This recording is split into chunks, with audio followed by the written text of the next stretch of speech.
Hello everyone!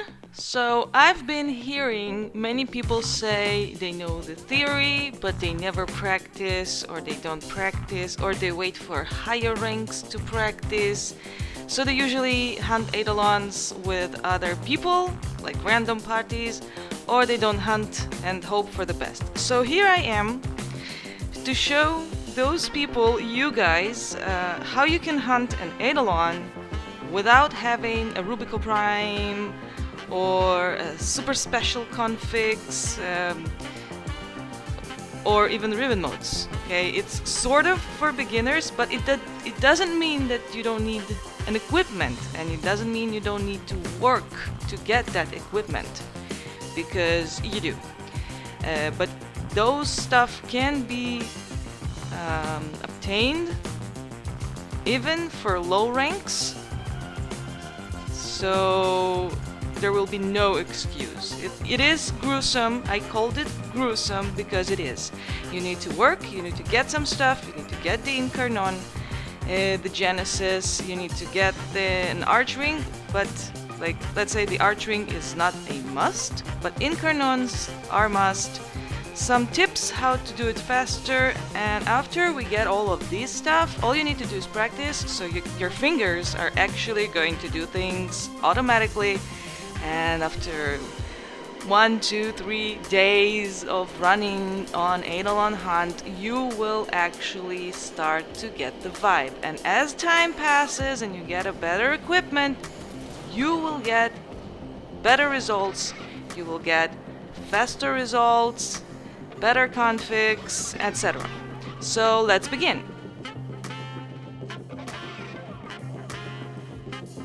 Okay, I'm using Volt Prime, but it can totally be a regular Volt. I'm using Rifle Amp, which you get from Nora, and not Sniper Rifle, but regular rifle.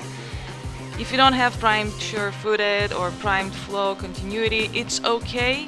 You don't have to, you can use the regular ones. You can put something else instead of the sure-footed. You will have the umbral modes because usually you get it after the first quests. Now, the most important things are the duration and the strength. I've put some health, so I will not have to revive all the time. I used Arcane Guardian, so if I'm hurt or damaged, I'm getting more armor, and energized, that I have one simple energize, so if I get some energy orb, I will get a chance to get more energy. If you don't have it, you can put anything else. For my main weapon, I'm using Torrid. You can acquire it from the Biolab in your dojo. It fits rank 4, and it is super important to give it the Incarnon Genesis. Without it, it will not be as efficient, or not efficient at all. So most important thing here is the critical chance, the critical multiplier, and we made it for radiation damage because Eidolon Hunt is the most vulnerable for radiation. Again, if you don't have prime modes or galvanized chamber you can get from doing arbitration, but if you don't have it, you can put a regular chamber, a regular shred. This is more or less the config for the main weapon. My secondary is Furis. You can buy it for 15k. Just like type Furis in chat and you just buy the blueprint. You buy the weapon itself. Now, it is, again, it's useless unless you have the Incarnon Genesis, but you can obtain any Incarnon each week, Monday, on the chain. So Duviri's chain, so there are no excuses. You can get it easily, and it doesn't even matter which rank you are. Yes, it will be hard because Incarnons are given on Steel Pass, so you do need to work a bit before you go Eidolon Hunt, but usually before anyone goes to Eidolon Hunt, they're kind of clueless, and when they do, they actually are a bit already in the game. So I'm using hit damage, and I'm using Cascadia Flare to multiply my hit damage. I will show you the arcanes and my Incarnons in a moment. Melee weapon. It is important not to neglect it. I'll explain. If you have a gun blade, like a Vastulok or Stropha or Redeemer Prime, something with high critical chance, then you can use it. Now, this 5 rank frame, well, I can't use gun blades, so the only one I have is Redeemer, and it sucks. So I used Bow Prime. Bow Prime can be used even for low ranks. You can open relics and get it. You don't need Incarnon for this one. All you need to do is to get your critical chance, critical multiplier, and the most important is impact damage and shattering impact, so that you will be able to take down Eidolon's armor, so the damage will be straight to his health instead of fighting the armor, because the third one will be hard as enough. And this is super important, so note that the shattering impact and the critical chance, the critical multiplier, super important. Operator's focus, what you need is Madurai, so you will need the Phoenix Talons that you get as default when you start, and then you need the Void Strike and the Void Fuel, because the Void Strike, as soon as you activate it, it boosts your amp's damage, and Void Fuel adds to that damage also to your Warframe's weapons. So once you have these 8 to 10 seconds that you can use the Void Strike's damage, you take down the armor, or even if after you've taken down the armor and you just need to shoot it, you press 1 on Operator, switch back to Warframe, and then you have double damage for your weapon, which is awesome. The rest, you can just work them out with time. It's not as important as these two, Void Strike and Void Fuel. So my Archwing is a Mesha. You can get it in the Tenno Lab in your dojo. So as you see all the things, you can obtain them by doing some missions or buy them in your dojo. Or the upgrades, however, will take you some time. Now, you can use any other Archwing if you don't have a Mesha. Some people use Izal, which is also fine. I'm using a Mesha to basically protect the lures. So I won't have to run after them again if they get destroyed. I'm using it for the duration and range. So that's like a very simple config. You can see that my modes are not even finished. I don't have much modes here. That's totally fine.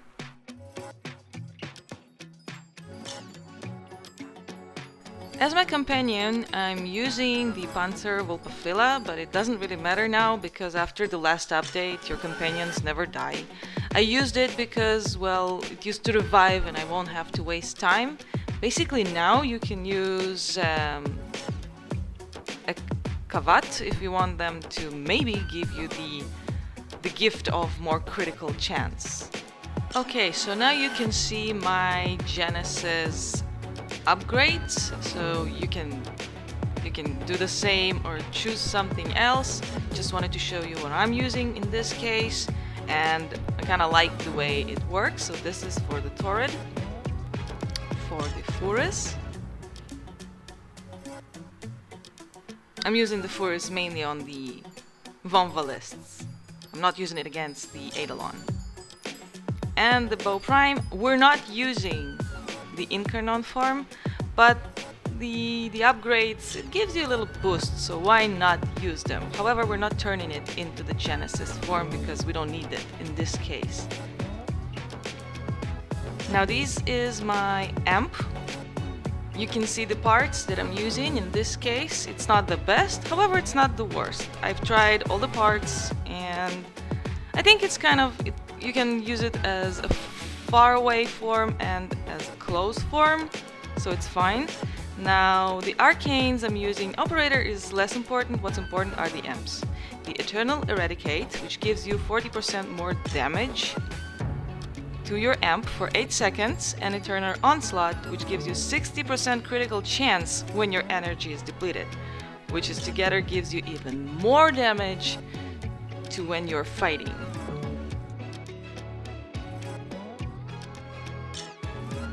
Super important, the gear wheel. Put Energy Restore, a K-Drive if you want to, and Necromech if you want to, and the Archwing. So most important are the energy and the Archwing, and also make sure you know the buttons to call them quickly. So in battle you won't have time to put Q, then to click on what you want. You have the numpad and you use it quick. It helps you to improve your performance like thousand times. Also super important is to have your cipher inside the gear wheel. So when we're gonna hack the lures, you don't need to hack them one by one. You just do hack, then you click Y and it hacks it quickly, automatically, and you're ready. At the beginning of the video, I showed you that I've taken the bounty of Eidolon Culls, which means 3 Eidolons in a row. So I did notice that the Wombalist spawning points where they usually are supposed to be, they're not, maybe because of the infested bounty that's going on currently. So it took me a while to look for them, which was the most annoying part. Yeah, this part of looking for Wombalists where they should be, but they're not.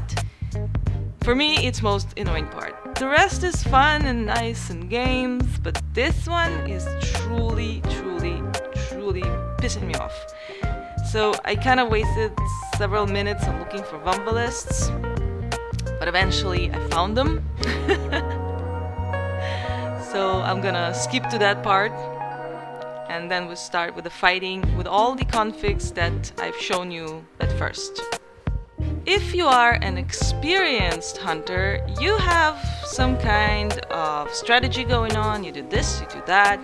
This is what I do when I'm using my main frame. I have a different strategy. Now this strategy is kind of like my main strategy, but with slight adjustments, let's say, because here I don't have the helmets, I can't use different parts, but it's mostly the same. Like you just need to adjust the working parts. Like at first you do this, then you do this instead of going this or going this.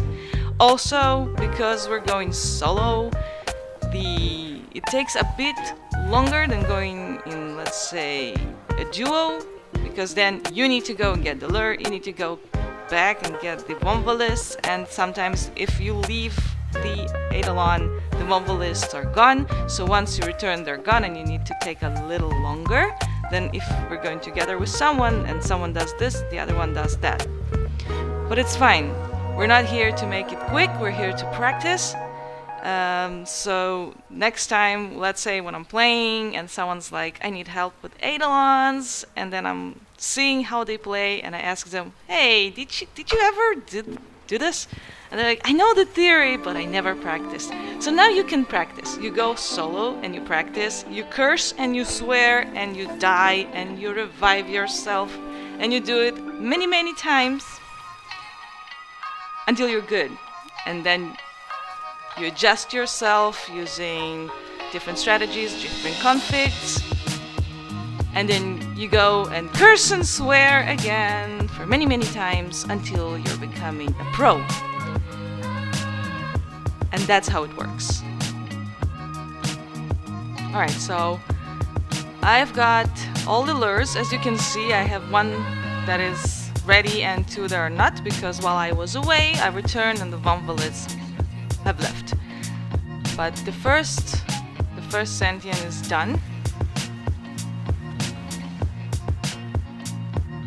Now you may have noticed that first I started to hit him with the bow prime stick. Why did we do this? We're doing this because, as I said, we need to take down its defenses, its armor. You can see that his life is red and not yellow the way you usually see it, so we're killing it much faster. Another thing that I've noticed, that sometimes people bring like 1,000 lures and it takes forever to prep them because each lure needs 3 Wombalists and you can't control which one takes which one, and it takes forever. So people, please, the first Eidolon needs 2, but you get 3, that you'll have 1 for the next. The second needs 3, so you bring 1 and then another 3, so you'll have 3 and 1 for the next. And the last one needs 3. So please, don't bring 7 at once. bring 3, 4, and 3. Please, I'm begging you, please.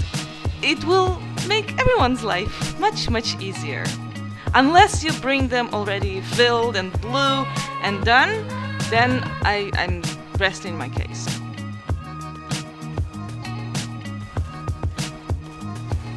This is the gruesome part of kicking its ass to take down its armor, and boom, you see the armor is gone.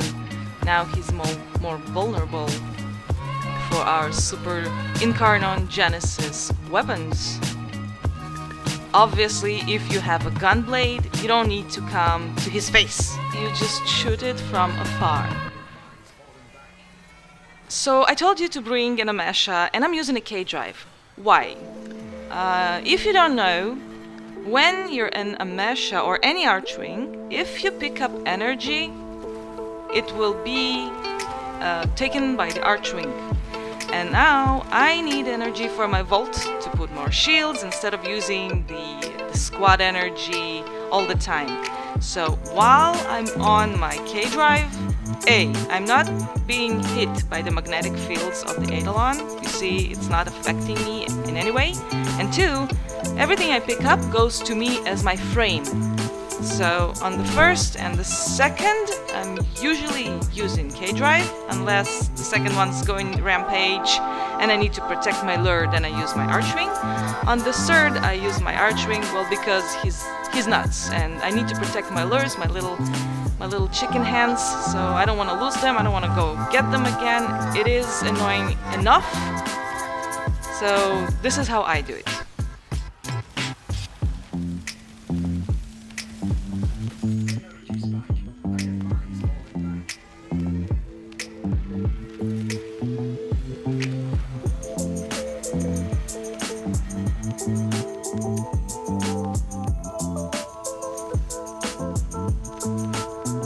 Sometimes you get into this crazy focus and everything works perfectly fine and he doesn't move and you get, I will not say one shot because, well, it's not a Rubico Prime or a Riven mode, but you get it done fast and then something happens to your focus and you start dying and it starts healing itself and then you start cursing. But this is where you get yours together and you just stop and start over, because like not start over but continue, like start over working on your focus. I know how annoying it can become and you're like desperate to finish and it ruined your like vibe.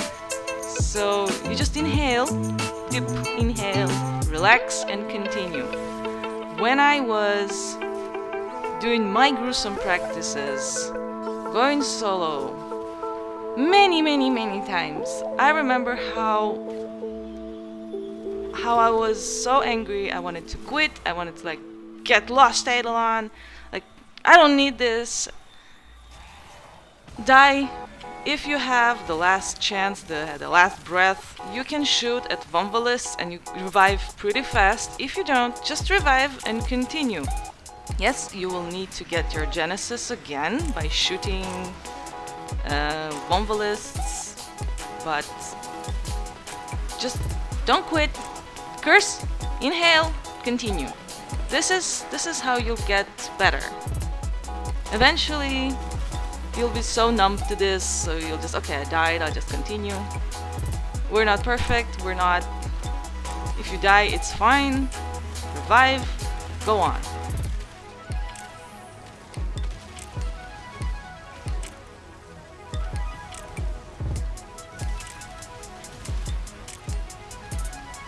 It doesn't matter what anyone says or whatever, which video says, like, oh, easy Eidolon hunt. Eidolons are not easy. They're not. They are doable. It becomes easier to hunt them, but they're never easy. And especially when you don't know how to do it and you just read about it, they're not easy. So my recommendation is just to start practicing and not be worried, or I don't know, you're going solo, what is there to be shy about? Just go in, try, practice, change, Do you know how many times I've changed my Gunblade Redeemer until I figured that, oh my god, it sucks. And I changed it to Bowprime.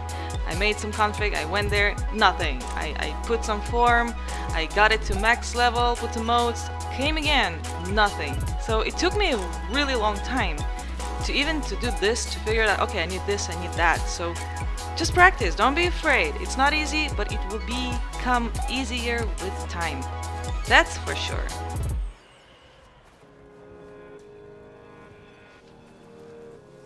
Okay, so there's another thing I've noticed is that sometimes when they come up from ground or from the water, you can start shooting them ahead, and sometimes it's not working.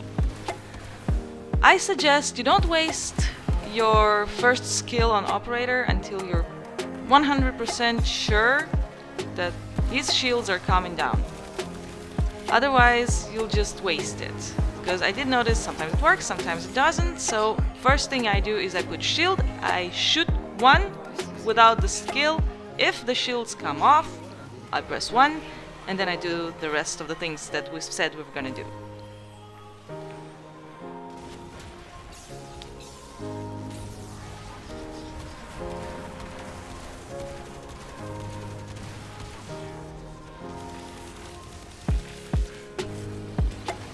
Yeah, you can also see that I've summoned my on-call crew. If you don't have them, it's fine.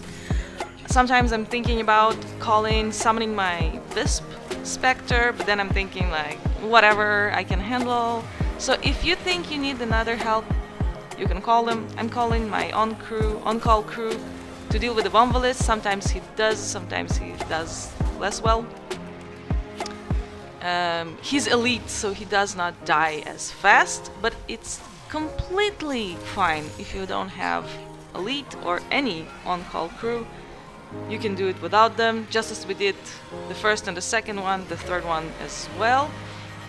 I'm just using it as automatic already, but you don't have to take it as, oh my god, I have to have it. It's not.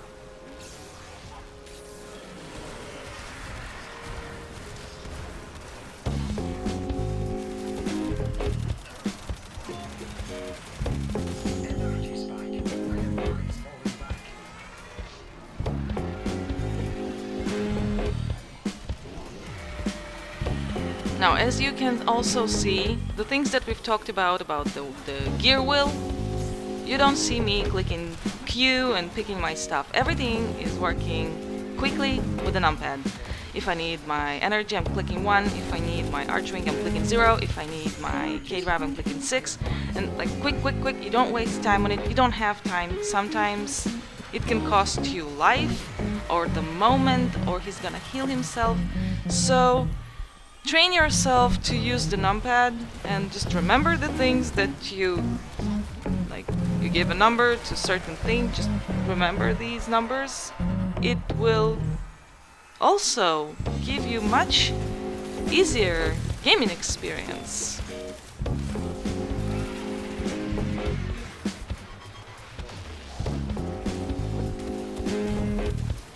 Oh, he's a tough one, this cookie. On my last shot, he decided to heal himself. I was pissed, I cursed. You can't hear me, I was recording it without my microphone. We're also a friendly game on YouTube, so... But I cursed a lot, yeah. Because, that was... the last shot!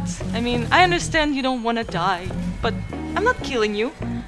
I'm taking you to a nicer place. I'm taking you as a captive, moving you to a different planet where you and the other Eidolons that were hunted ever gonna live happily ever after. We're not gonna kill him. Killing is it gives you less items, and also if you ever killed an Eidolon, like you didn't have enough lures, so you just finished him off, you can hear the difference in his cries. And the developers of the game, I give them some credit for that. The cries when he is killed instead of being captured, if you just listen to them, the volume up. It's heartbreaking.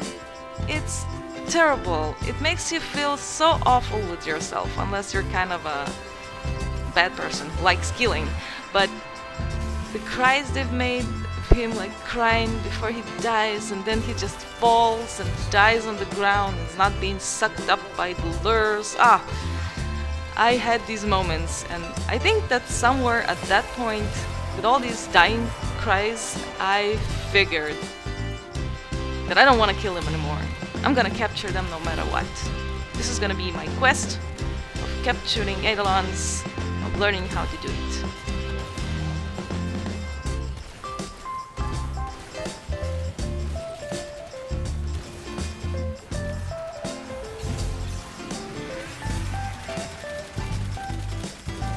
And we've got him! So it took me 6 minutes on the Ganto list. No, not the Ganto, the third one, the Terra list, the Hydra list, what are the names? Kind of forgotten.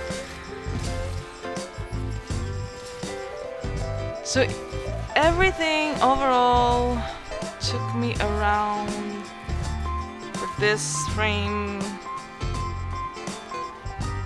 around 20 minutes. Many minutes I wasted on looking for Bomba lists, and the third one was a bit tough cookie.